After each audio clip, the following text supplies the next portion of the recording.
All right, y'all. So, look, breathe. I'm gonna just go ahead and share with y'all. Today's guest is someone whose spirit is both grounding and galvanizing. A leader I first connected with virtually, and immediately thought she has incredible heart. She doesn't just lead; she lives this work. She moves mountains on behalf of all humans. Patrice Dawkins-Jackson is the kind of Black woman leader who makes you sit up straighter and breathe deeper. She's a mom, she's a system shaker, she's a wonderful wife and partner, a visionary voice in education and philanthropy, and one of those people who understands that true transformation doesn't start at the surface, it starts at the soul. Now, I'm going to pull up all the good receipts because some of the things you need to know about this incredible woman is she is the founder and managing director of the Blueprint Collective. Yes, she is. And she also has served as advisor to the president for the Carnegie Foundation for Advancement of Teaching. And just in case you didn't know, also at University of Pennsylvania Graduate School of Education, an EDD student, doctoral student with the Penn Chief Learning Officer and Organizational Leadership and Learning. All right, now, good gracious. You also will learn and know and embrace that this incredible woman is also doing some incredible work to redefine what it means to invest in the whole child, the whole family, and whole community. And before we get into any more of all of the great things, I really appreciate her incredible kindness, her generous spirit, and she's rooted in the divine. And I am excited to invite you. I'm calling you Dr. Patrice. Hey, let's go. Dawkins. I'll take it. I'll take it. Let's go. Welcome to Brave Voices in Education. How Thank is your heart, you. my friend?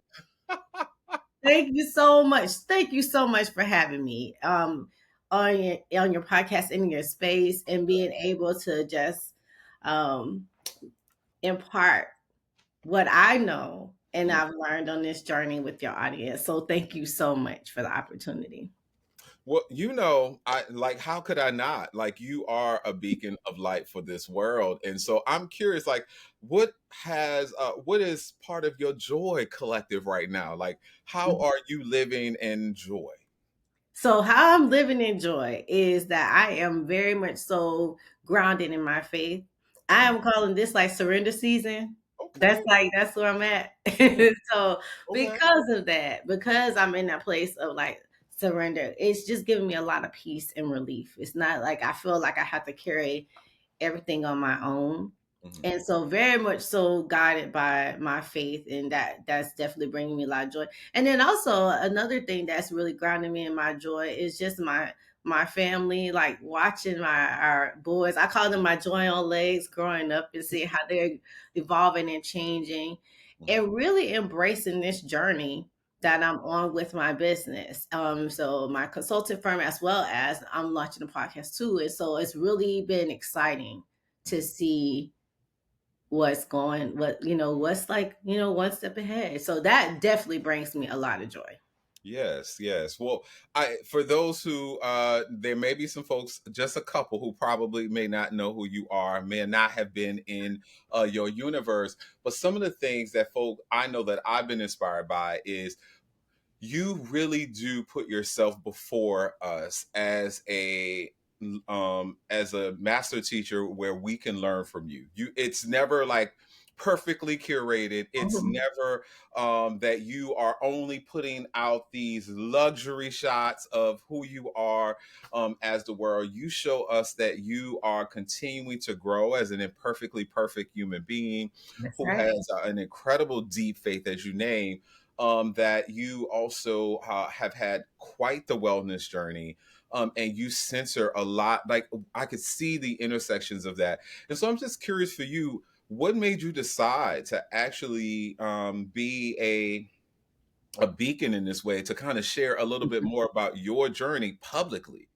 Yeah. So one of the things I always say is I have two guidepost quotes that I live by, and the one of them is that someone is waiting on who you're becoming. Mm-hmm.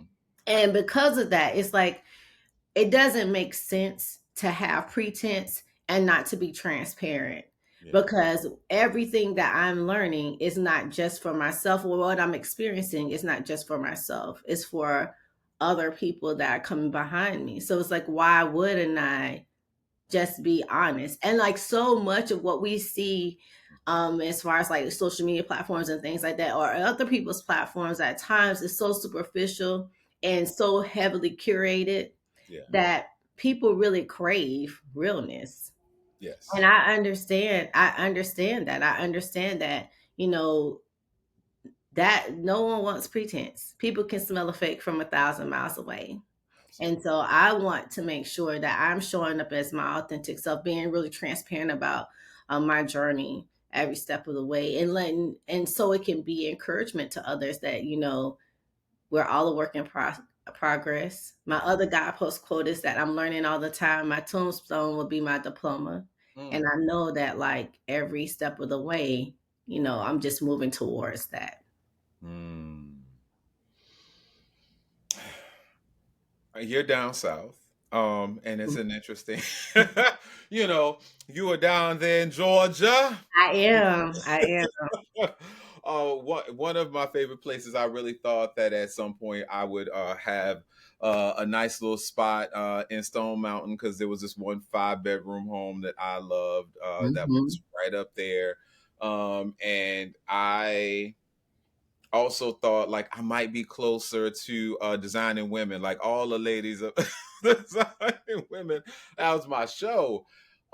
There is something about the Southern experience, Mhm. especially when we think about Georgia has been such a um, I'm gonna call it a hearth in its own way around liberation, around civil and human rights. And Mhm. I'm also curious about your origin story in championing, the rights, especially of those who are most marginalized. And you have a really interesting way of going about doing that. And so I would love for you to just kind of lean in a little bit more to Sure. like what actually shaped your viewpoint, your walk, your the calling on your life to actually stand before us so bravely for folks who may not even know your name. I would say the biggest thing that influenced that is my childhood, Hmm. especially when it comes to the education sector. Like I saw firsthand how there were deep injustices rooted in the education system. So when I look at myself and my sister, Hmm. we grew up in the same house, we had the same kind of exposure and experiences. My sister went to the school that we were zoned for, Hmm. and I went to a public magnet school. Hmm. And the trajectories of our lives completely different. What we had were exposed to, what we were the opportunities that we were provided in the school setting, completely different. Like one, like, and I reflecting back on that, seeing that was one of the things that really was a driver for me. The Hmm. other thing that was a big driver for me is I went to a middle school that literally was like lean on me. And when I say that, I mean in every sense of the word. I mean, like, you know, it was like the school that no one wanted to send their kids to, you know, housing projects on one side, the train tracks on the other side right behind it. I mean, like, Hmm. that's where I went. However, there were so many amazing teachers that were at that school. There were so many people that I learned so much from, and it's like from the crack house to, like, you know, Hmm. everything in between. And I learned so much from that experience, and saw also Hmm. the injustices in, when you look at systems, you know, Yes. what was afforded to people at our school. And then, but I had a teacher, Mr. Williams, and Hmm. he died like some years ago. And he really instilled in me the importance of education, and I was really going to be an engineer. Hmm. And it was because of Mr. Williams. I'm a super nerd Okay. in every single of the way. I'm a cool one though. Don't get I'm like, hey, I'm Hmm. cool. But Hmm. I really was like very deeply into like robotics and things of that nature. And I saw that like that opportunity was something that he brought there because he wanted to show kids something different. Mhm. So when I think about like all of the experiences that I've had and why I show up the way that I do is because I want to show some people, I want to show people something different. Even when I went into teaching, it was like I specifically wanted to go and teach in Title I schools. I didn't want to go anywhere else Yeah. because I knew that that was what was the saving grace for me. That there were teachers that looked like me who, and there are some who didn't, but they were heavily invested in my success, and they allowed me to understand the importance of anything can be taken away from you but your education. What you learn, that's permanent. It's Right. here. And I wanted to make sure that students understood that as well. And then like when you like fast forward to now, thinking about what I see from just from a policy lens, being inside of like the education sector and policy, and also in not in the nonprofit space, is that organizations that are mission driven and serve those the people that are in, I hate to say marginalized communities, but I say most resilient communities, and Yes. people who are working to make their lives better every day. Oftentimes the organizations internally are not in the place where they need to be in Yeah. order to really meet that mission. Mhm. And so my work that I do is really centered around making sure that people understand how to create the internal conditions to be able to actually execute and optimize serving your external strategy. Hmm. I'm appreciative of every educator, and I think we are appreciative of every educator who's poured into you, so that you would be who you are today. And you're not, and you haven't even became who you are destined to Not be. yet. Look, Not right? yet. Not yet. You are on your way and closer than we know. A couple of things that I think about with this, especially for Black women, thinking about my mom, I think about some of the chief architects in my life who've poured into me, but also pushed me back out of my own ego, out of my own harmful thinking. Like really had me to do some shifts. And I understand that Black girl brilliance is not a byproduct. It's always been the blueprint. I know that Black women like yourself are expecting to go into systems that were never built with you in mind, Mhm. but are expected to fix them.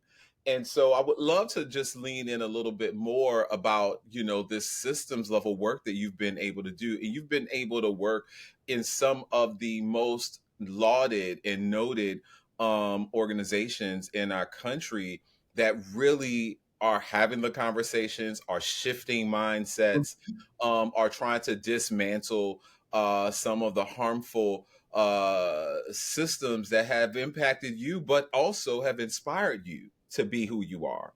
And so one of the questions that I'm really thinking about at this time, with all that we're holding, you're a mom, a scholar, a leader in a foundation space.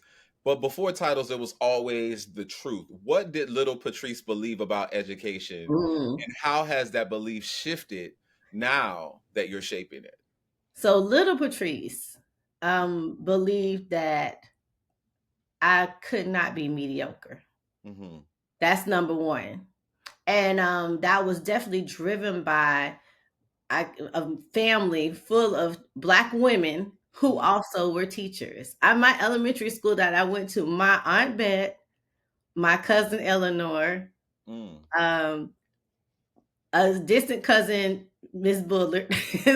Now their sorority sisters, Miss Walker was the principal. I mean, like the next door neighbor to my godmother was my second grade teacher. I'm surrounded by Black women Mhm. who were like, you cannot be mediocre under no circumstances. You are brilliant, and we know that education is a key driver because they were living it and I could see it. I Mhm. had those examples where I could see that for myself.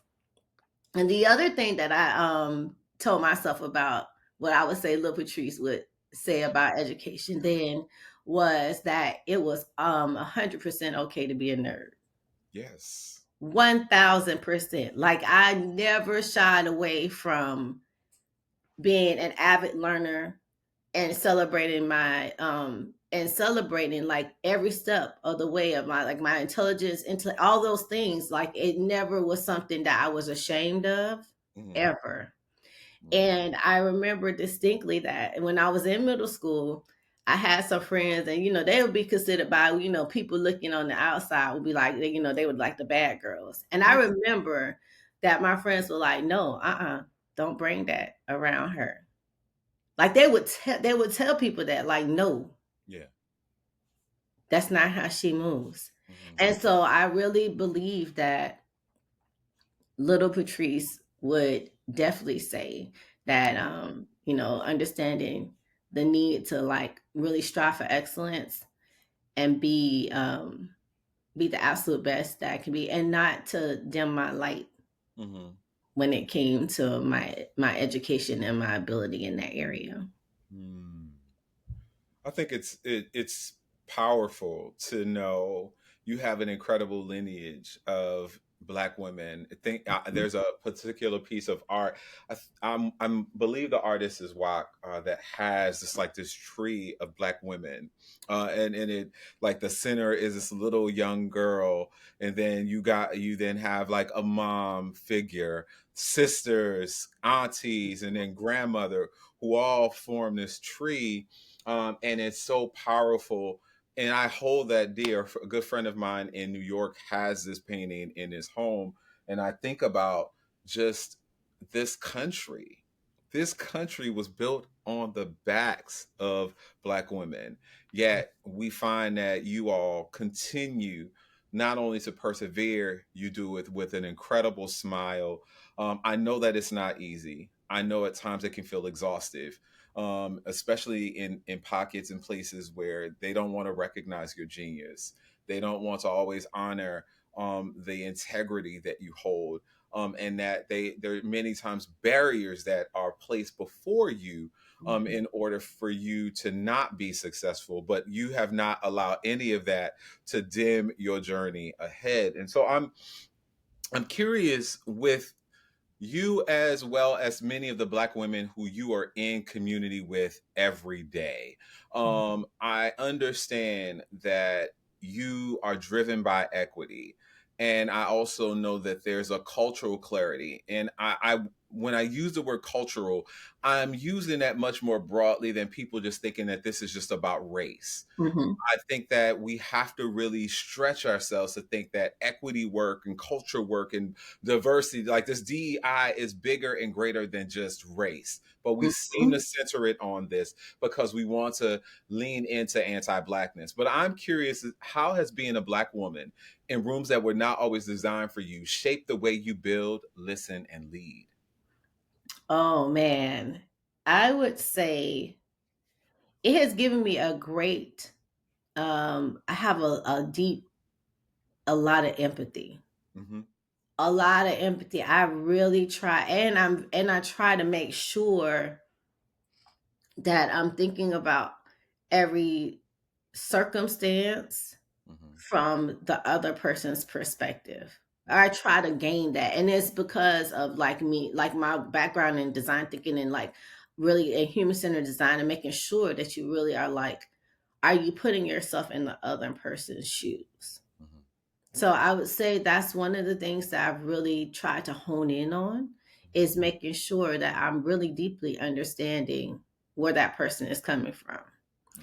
I also would say, and I really like the fact that you're talking about when you were talking about the DEI space, that it's beyond just race, because I think that's a way to Hmm. just it's a way to, yes, very much so anti-blackness and like elevate white supremacy, to be quite honest. Yeah. And so when you think about that, I think all the time about accessibility. Right. And accessibility is not just the physical things like making sure people can get into places, but like accessibility of around access to information. Hmm. How am I conveying? what I'm saying. Mhm. So it is reachable to a variety of people. And it's not just, I'm not staying in this place where I'm like up here Mhm. and, you're down here.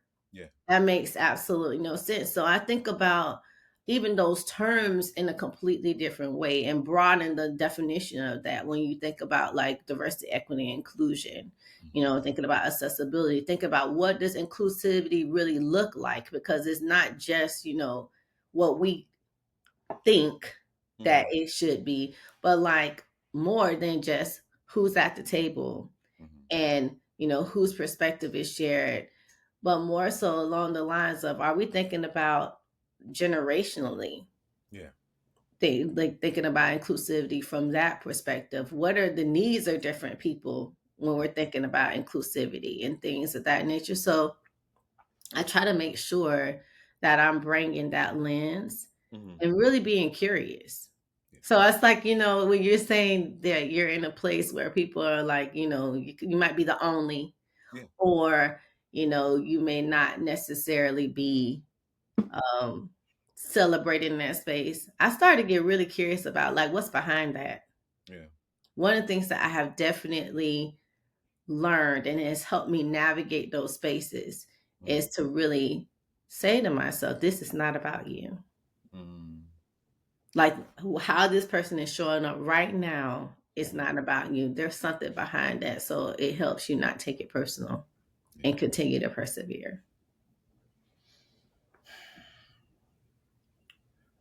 One of the things that I'm thinking about, I talk about my parents a lot more, in these podcasts than I ever imagined. I do recognize they are my first teachers, right? And they are the ones Absolutely.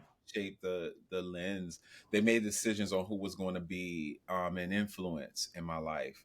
Um, and one of the things that I never really thought about until now, that my mom is in her 60s, mid 60s now. My dad is in like mid 70s, and we think about um I'm having to think about accessibility in ways I've never had to really stretch myself. Like Mhm. I understand that intellectually, in making sure like buildings have ramps for folks who need to be able to get into a building. I've thought about closed captions on the screen when we got things going on the TV, because sometimes people have hearing impairments and things like Mhm. this.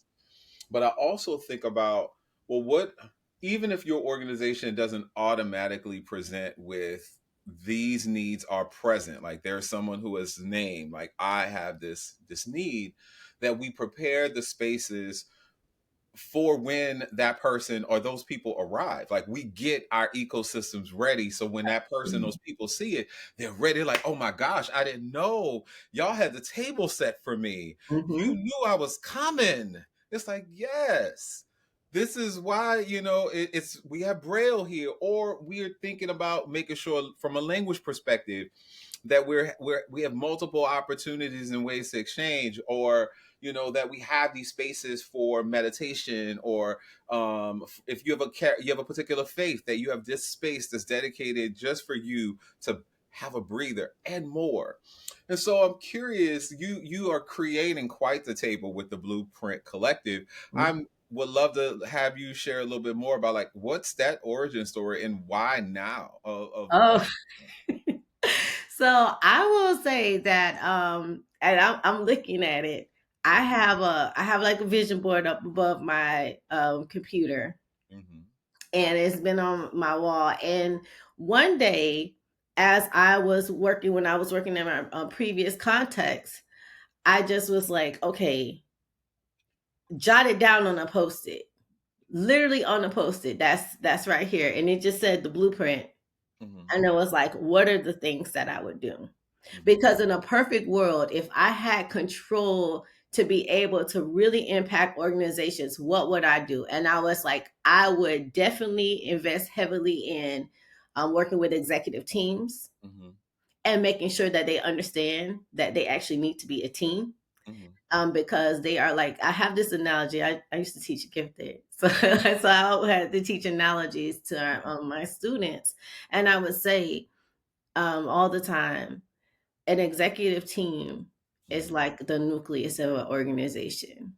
Mhm. And if and in the cell. And when you think about a cell, the nucleus drives everything. Mhm. That is like the brain center. And if it is in breakdown, then the cell is in breakdown. Mhm. And Mhm. so I was just like, I would see that I'm like, okay, there's so many fragmented executive teams. That's why the thing, like everything is not can't go how it should go. It can't Mhm. be optimized because if that team is in breakdown, then what other teams are in breakdown and who else can see it? So I Yeah. was like, okay, definitely that. I was like, I want to do, work that. The other part was out being in schools, you see like these big rollouts of things happen, these huge initiatives come out. Mhm. And I was like, well, what change management framework are you all using? Because I didn't see you all go through any kind of steps to make sure that everyone is prepared on board, clearly understands Mhm. what this change is about and why, and are they equipped with what they need to actually execute? So Mhm. it's like, okay, definitely change management, but with the human centered lens. Because I'm like, if you can't think about all of your people who are impacted along the way and design for that, Yeah. then are you actually going to get the outcome that you are anticipating? So it's like really like this kind of different look at lens at change management was the other thing. And Mhm. then lastly was really around psychological safety and thinking about how does that impact the well-being of organizations. And oftentimes people are like, oh, I know it's like a lot of people are kind of like that's fluffy. Like people think like things like that are fluffy when you start talking about culture and things of that nature. I'm Mhm. like, wait a minute, if I don't feel psychological safety, literally means like you feel safe to take an interpersonal risk. Yeah. So if I don't feel safe to Mhm. say anything about who I am, my identity in any way, Yeah. how are we going to have a conversation about equity? It's not happening. Mhm. How can you have a conversation about race, anything, Mhm. if you as an individual don't feel that level of safety from the beginning? So I feel like it's very foundational to any work of an organization, and it's not an initiative, it's something that's ongoing. I've heard, like seen where it's been treated like an initiative, like, okay, check, we're done with that. And it's like, actually you're not, because this is still like toxicity hanging around here. Right. And Right. so and it's something that takes a lot to build, Mhm. but one decision, one action can completely dismantle it. So Mhm. it's just, so that was one of the things that I looked at. I was like, okay, if we are looking at executive teams and like leadership at the top, Mhm. change management, and then psychological safety, like those three pieces are really what the blueprint focuses on and what it's all about. And it's like really to make sure that organizations can operate effectively Mhm. for not only their staff but for the people they serve. Mhm. Mhm. And I don't think that correlation always is made, because it's like people are like, we want to get to the bottom line, we want to get the strategies. Like, Mhm. yes, and Mhm. how is that going to be executed if you don't have any people here? Yeah. Yeah. I I too have done a number of trainings as a participant and as someone who facilitates um adult, you know, change management as well. Folks think that we've done the training. We might talk about the training a few weeks, a few months later. We might even have a tool or insight that we built into, an ecosystem, a meeting, a meeting cadence or meeting apparatus, or protocol or process. We might think, oh, we have this poster on the wall now that was a manifestation of that, and like that's all the work. But for organizations that have been around for a long time, that change takes years, because now Absolutely. you have to actually change the minds, hearts, and spirits and thinking. You have to shift people from places of comfort into Mm-hmm. places of uncomfort or discomfort, and now you have to unlearn the things that you've held on to for a long time.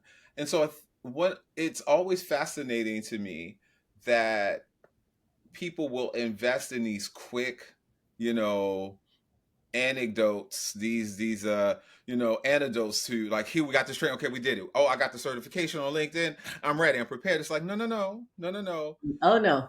You have to get people to now undo harm or repair harm. You have Yes. to shift in their mind, body, and spirit around ideology that has been soaked into their DNA because they've been socialized in that way. And so I'm curious. I know that you did some work with a sports organization, a Mhm. national sports organization. I don't know whether or not you can talk about that at all, but I'm curious. Mhm. I know I saw that you did some work in a major sports arena. Um, what was exciting about that work, and Mhm. what do you feel? I guess I'm curious. Like, what are you learning about yourself as you have this great opportunity Mhm. to plug into a part of this organization's work? Sure. So so I did work, well, I mean, it's like it's very it's very much public. So I work with college football. So the when they had the national championship here in Atlanta, really worked with their sports council, the college playoff foundation arm of the organization, as well as other entities, ESPN and things of that nature. And what I would say I learned from that experience is really thinking about framing. Mm-hmm. I learned a lot about framing. I learned a lot about strategy. So thinking about how do you strategically meet these goals? Because we had like really big, I mean, big goals. Like one of the goals was to reach 40,000 teachers Mm-hmm.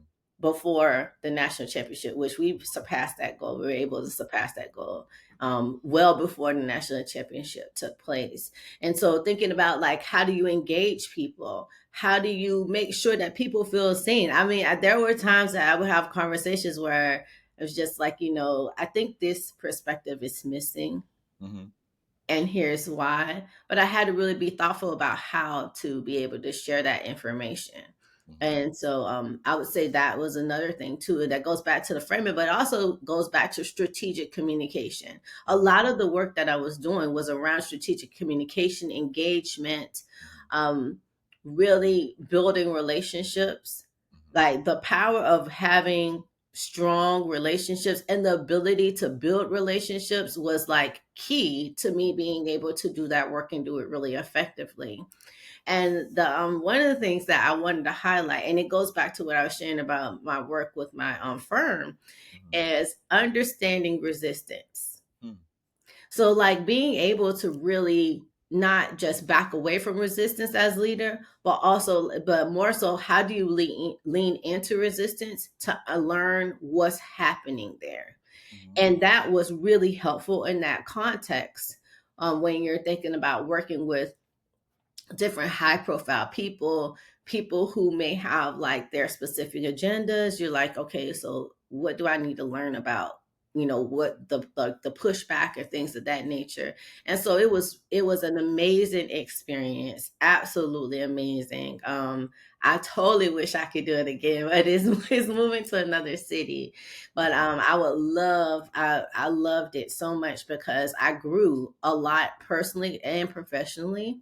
Yeah. And it also confirmed for me that I absolutely am walking in the purpose that I'm supposed to.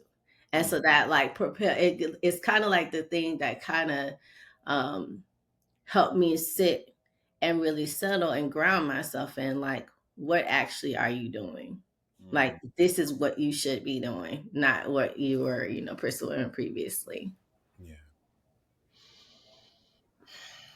One of the toughest questions that's sitting on my heart, and I just want to lean in with you just a little bit. Mhm. At this time, it is June of 2025 when we're having a conversation. I'm going to give the context Yeah. a little bit, and we're at a place where there's a lot of conversations about where's Black leadership at this time because you talked about resistance, and I just want to talk about that Mhm. a little bit. And there's at this point there's some protests, there's some marches, there's some and we have ICE raids that we're dealing with. Um, the president is decided to do a parade with military Mhm. apparatus as a um, what do I want to call this? As a provocative show, I'll say that. Mhm. But I one of the things that I am really wrestling with actually comes from, and I know this is gonna sound crazy. One of the media personalities who's based in Atlanta right now, Funky Daniva, who's talking about Mhm. where how should black folks find themselves at this time of resistances, Mhm. protests, you know, school committees, running for office. There's just a lot of things that are happening. And Funky Dineva said that he is really wrestling and experiencing a level of tension with whether or not black folks should actually sit this one out because we did our job with The We the 92. voting, voting for, the first would be first black, first president, first female Yes. president. Um, and there is a question about like, okay, how should we be leaning into more rest? Is that the resistance? Do we find ourselves collectively again bringing a collective of us together to produce a strategy, engage in some of these actions? I'm curious as you think about resistance in Mhm. the many ways that you are shaping this work, but you are also someone people are looking to as a leader, as a voice. What does resistance work look like for you? What are you hoping Mhm. folks, black folks specifically, how are you thinking we should actually wrestle with this thing of resistance at this time? So one of the things that I would say is that and it's so interesting that you asked that question because I'm thinking about it's like, oh, we the 92. We the 92 said we are entering a place of rest. So I completely, I'm like, listen, I said, wait, we the 92. Yes. Yeah, we the 92. One day. What I will say is one, rest is resistance. Hmm. Our joy is resistance. Yes. Oh my gosh, our joy is resistance because we have always Hmm. been oppressed. Period. I don't care what no one says. Like that our existence Hmm. is resistance to oppression that we faced um as a collective. Hmm. And so when I think about like what I'm doing is like I have chosen to like do things in other ways, like support organizations, things of that nature, like financially, volunteer my time around issues that are policy issues that have shown up, especially like with like being unhoused and things of that nature. So that's the kind of things that I've done personally.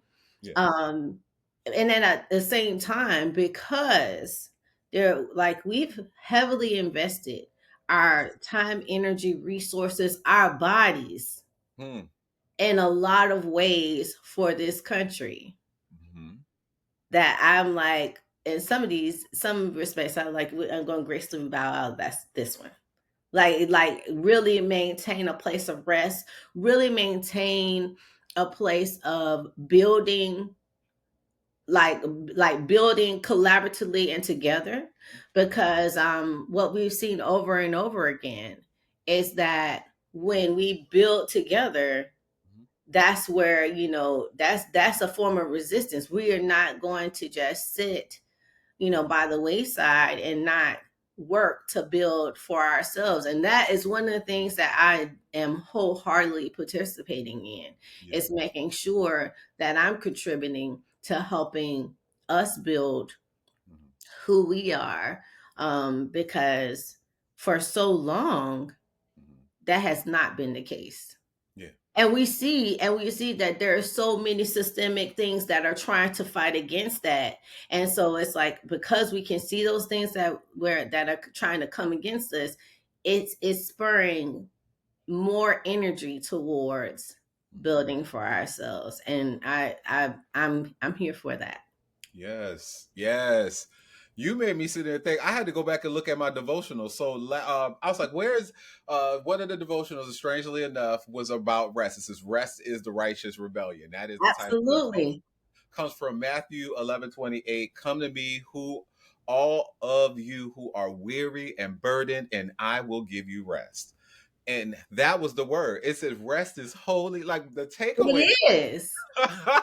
It is. It's a part, and that's what I said. A part of where I'm in a place of like this surrender season, Mhm. because that's it's a place of rest for me, Yes. and not really like being in the space where it's like you gotta go get it, you gotta go get it. No, actually, you don't. Mm. That's that mentality, and has like really beat especially our people down so much Mhm. Mhm. that we don't realize that we're killing ourselves because we're trying to be so self-reliant, opposed to being Mhm. really tuned in to our spirit, really focused on our like faith, working collaboratively together. So Mhm. yeah, i'm all about I'm all about the rest life. Look, I love it. And I'll lean a little bit more with you, because it's just a place of curiosity. I feel Mhm. safe in saying what I'm about to say, and full transparency. I know at this point I am very overwhelmed and overly stimulated because the places we're in. I'll speak for myself. I know that people are looking to me for answers and solutions. They're looking at how I'm moving and walking as well. I have this pressure on myself in regards to like Saturday generally is my day. Like I want to, I'll wake up, I'll go and work out. I want to frolic, I want to play, I want to be in community with folks, I want to do brunch. Sunday I'll still wake up and do my devotional. I might go to church and sing in the choir. I might, but Sunday is like my day to like get prepared for the week as well. And one of the things that I'm wrestling with, honestly, from entrepreneur to entrepreneur, Mhm. is I know when I'm scrolling on social media, I see so many of our, wonderful folks who we're in community with who have the wonderful curated content that's posted and these luxurious images of being at the brunch spot, building millions and buying properties and all of this. And I wrestle with the fact that is not what God may want for us. I think that God wants us to experience abundance, but I also Mhm. don't think that God puts the pause in our lives because it's prophetic. Like there should be places where we just pause so God can minister to us. So I'm saying all that to say that like I know I am a victim of being in the cogs of this machine because I honestly don't want to go back to what I experienced as a child, where we got food off of a back of a truck. We were on government assistance. My parents, many times, even though they both worked jobs, had us educated in schools, clothes on our back, but the money just didn't always add up. And I know that times are even tougher now for folks Mhm. who might lose government assistance that is sustaining them. It is not a lot, like it's not putting them in places of thriving. Of It's wealth, I was gonna say, like, it's not like it's put them in a place of wealth. It's just like I'm trying to make it. Yeah. How do you wrestle with that? And how do you reconcile where you like, again, I know you have multiple things maybe going on, but could you share a little bit more about like how are you thinking about this again as a mom, as Hmm. a wife and partner, as someone who has a business? You are, incredible scholar. And I know that you're plugged into so many places, but I also know that if someone may say, well, if I rest, it comes at a cost. And so I'm just Oh yeah, oh how yeah, do you reconcile that? yeah. So what I would say to that is like, I trust God for that.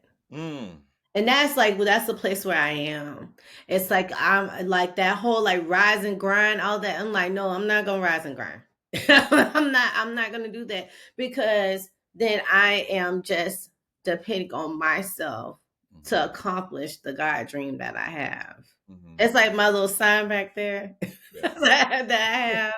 No, Yep. I'm serious. It's like I have to remind myself, like, how they are, how these dreams that I have, because they've been put there for a reason. Mhm, How they're accomplished is not my business, it's God's business. So with that, mhm, I have to I have to stay in a place of like being restored and rested, because I won't be able to do it.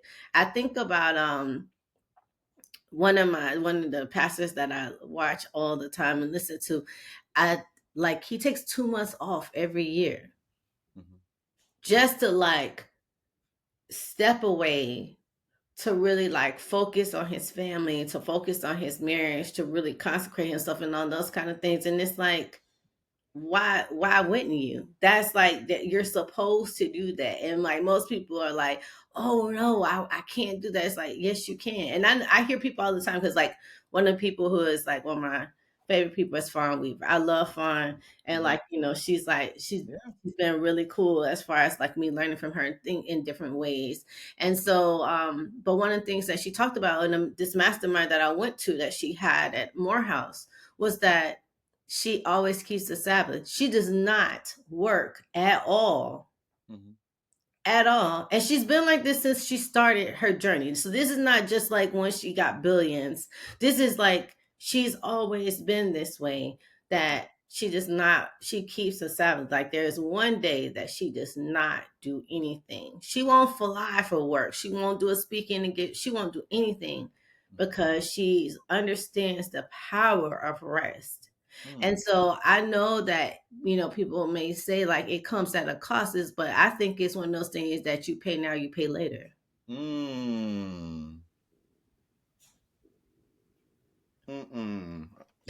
You went, For those who can't see, I'm just like, she in my spirit. I need you to stop it. Oh, Yeah. ooh. And I Mm-mm. had to learn that. I learned that. I learned that last year. And it was the reason why I put down my business. When Mhm. I went, so when I left Carnegie, it was kind of like, I knew it was impending. And it was like, okay, you have this dream to start this business. And Mhm. it's like, you need to start it. So I like started it, but I started it and I had success really quickly, Mhm. but I did not have all the systems, the infrastructure in place to like keep it going. So it became overwhelming. I'm in grad school. I'm still a wife. I'm still a mother, like all these things. And I was just like, I literally was on a 24-hour grind Mhm. to the point where I was just like burnt out completely. And I was just like, what am I doing? Like, what am I doing? Like, I am Mhm. trying to do all of this and not recognizing that I have a partner in this that's way better than I could ever be. And so that's how I look at it. I'm like, why am I going to do all of this Mm. when like the ultimate business partner is right here? And and then the other piece to that too is like in all of that grind that was happening, I was still interviewing for C-suite positions, and I'm talking about going 5 rounds in the interview, this and then just but never crossing the finish line because I wasn't supposed to. I wasn't supposed to. If I'm like saying that I want to have a seat, this I need to be in a place of rest, Mm. complete reliance, trust. Me being in the C-suite wasn't going to accomplish that. That was going to be counter to that.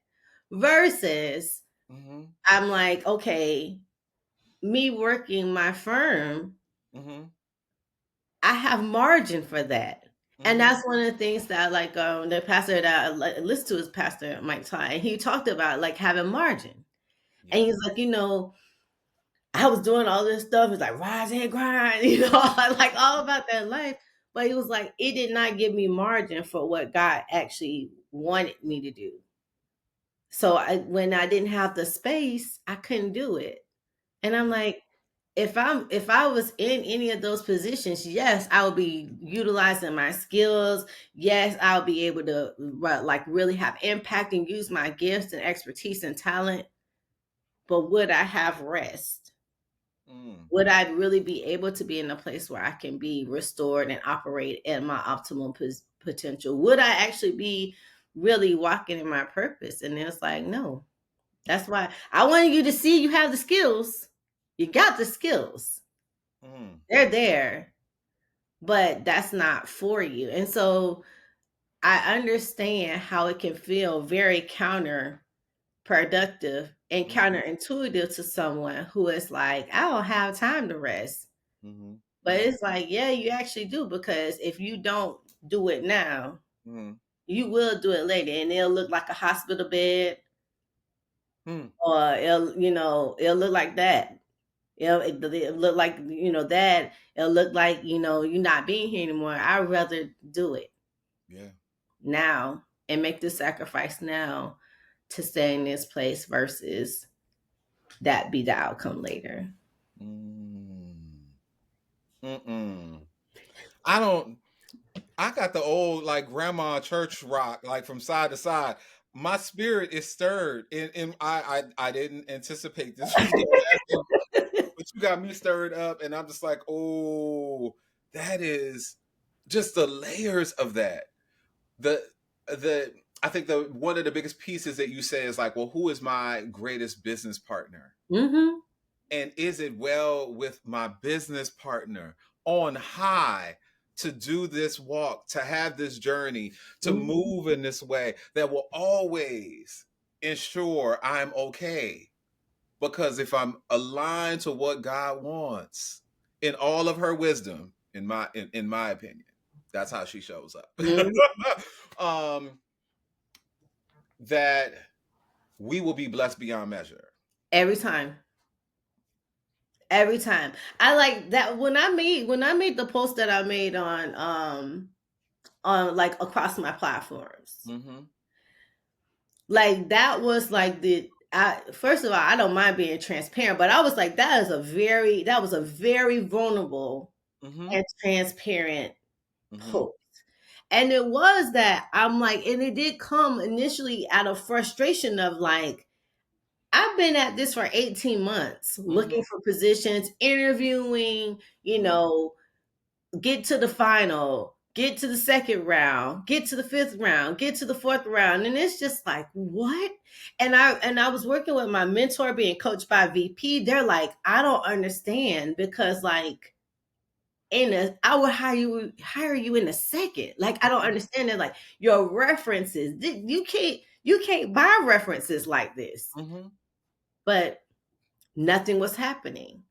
And I actually went to church, and when this one lady who spoke, she was talking about that we're losing battles that we should win, that we should not lose. Mm-hmm. And it's like, why? And at the core of it was, for me, was like, you don't trust God. Whew. That was it at the core. It's like, and you won't surrender. Like, you surrender some things, but not all things. And Mhm.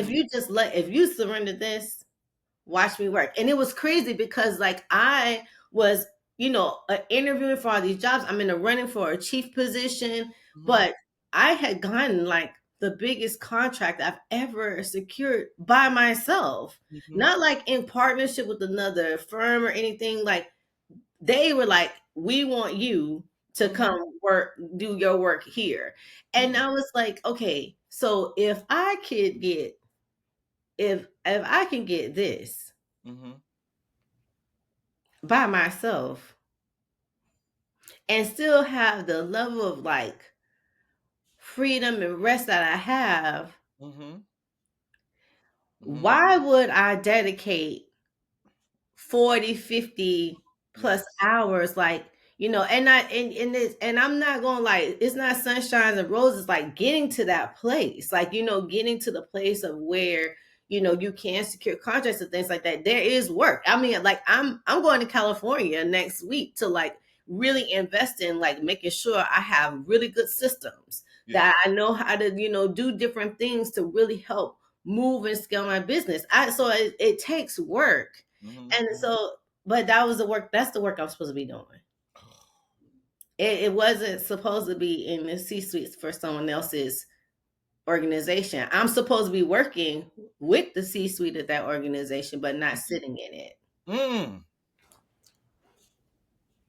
So your God will still make sure your gifts are Yes, are appropriately placed. absolutely. You don't have to be placed in such a place that would actually that could impact how your gifts show up. That's right. Because now you have created the soil, the pasture. You've created and continue to nurture how you craft the experiences that will benefit other folks, but you get to make the decisions on what spaces you occupy. And sometimes when Exactly. you get to a C-suite level, you now have to deal with all of the isms, you name them, that are like then are imparted on you, and then you can't operate in the optimal. You can't operate in the divine. Absolutely. Oh, okay, okay, all right. We have went over time, but it's okay. We have went over time. I'm about to shave my eyebrows off because I just she Patrice and got in my spirit. I wasn't. I'm being like 1,000%. I love this conversation and I feel stirred. Like my heart is racing and I feel like this is a message I needed.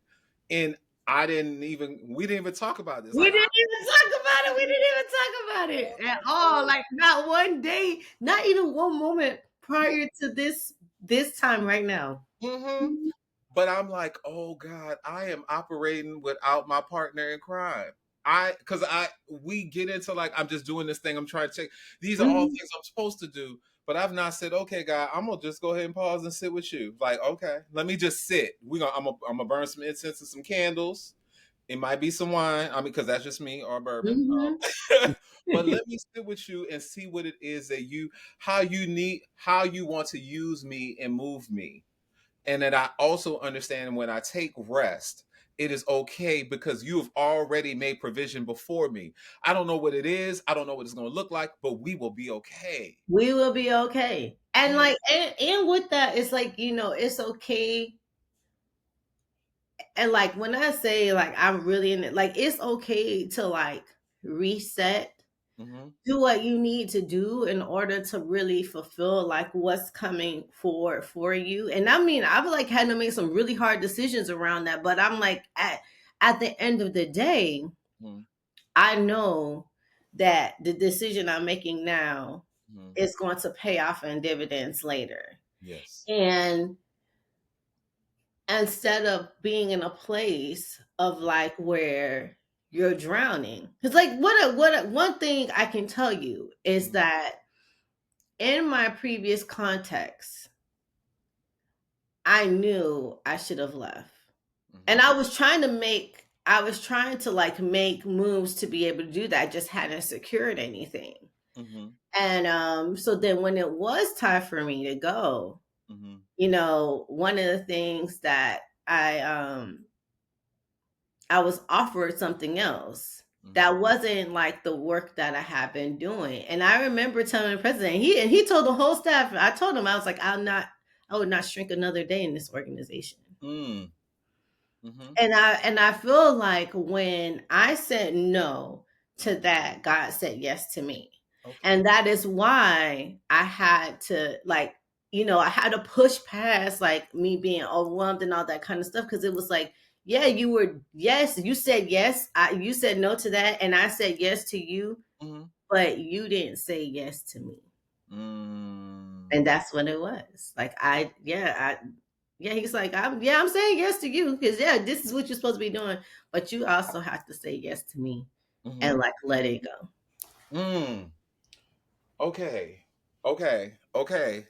I don't know about y'all. I don't know about I'm gonna say this. Thank you. You You're know, welcome. You are so how how do people be in your ecosystem, yes. support your work, bring you and your work to them? Like it's coming. So I have two things that are coming up. I'm so excited. I'm so excited. I am the founder and I'm a lead consultant for the Blueprint Collective. So it's our a firm that really focuses on working with executive teams, working with organizations to make sure that they're healthy. We are the blueprint for the human side of change. So it's encompassing like thinking about psychological safety, emotional intelligence, thinking about resistance to change and really understanding how you lean into that. But also, and so that information you can find me on LinkedIn, and I have all that information on LinkedIn as well as my website, which is theblueprint.net. Mhm. I also have a podcast I'm launching, which I'm super excited about. And it is called Finish What You Started. Okay. And the reason why I wanted to start this podcast is one, because I'm a recovering semi procrastinator. I know a lot of people out there in the space are, hey, no judgment here. We're all trying to, make it. And so oftentimes we will start things Mhm. and we will show up for other people, but we're not showing up for ourselves. And we end up like, in a sense, like letting ourselves down because we don't finish what we start. And so what I wanted to do was create a space where we could really, like, one, have experts help with things like procrastination, things like that. So I have like a number of therapists that'll be coming on, as well as like me talking about, my journey with this, and then the other people that are in the business community, being able to share their stories of how they've actually finished what they're starting and where are they now in their journeys of doing this work. So I'm so excited about that. It's like I'm always say someone is waiting on who you're becoming, so you have to finish what you started. Come on. Come on. What? Ah. In the fall, let's launch it in the fall. This conversation coming out before that. If y'all just go ahead and sign up, I'm gonna sign up. Shoot. Oh, good Lord. Good Lord. My goodness. Patrice Dawkins. Ah! Oh, I've never done this on any podcast or show. I'm serious. I'm I just love it.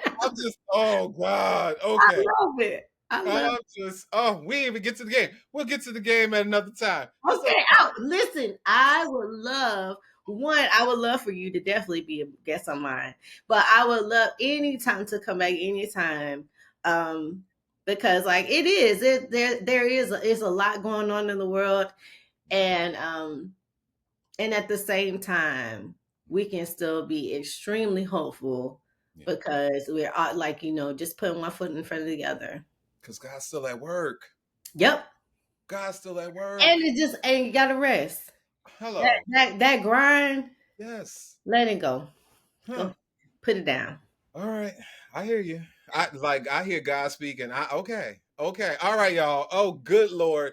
Oh, Jesus. All right. This is a wrap for this episode. It ain't a wrap for the conversation. I'm just saying for Brave Voices Education. If something stirred, and if it didn't stir in you, baby, what's wrong? We need this. Just saying. If it didn't stir in you, I need to understand. You can't keep this one to yourself. This episode coming out much faster than I planned. I feel in my spirit some folks need this one. I appreciate that.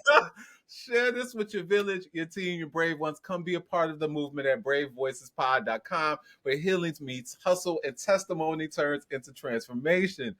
This podcast is more than a show. It's fuel for the Black Boy Joy Summit, a celebration of brilliance, belonging, and Black and brown boyhood that refuses to shrink. Like what you heard, you better go ahead and make sure you like, subscribe, and follow us. You better share this episode specifically on a lot of your platforms, babies. Leave a review, share it with your circles, because every listen, every share, every shout out helps us build classrooms, communities, and futures that are braver and more beautiful than before. Until next time, generate your own joy. Never go it alone. Get free and get rest. And always love your brave. Y'all take care. All right.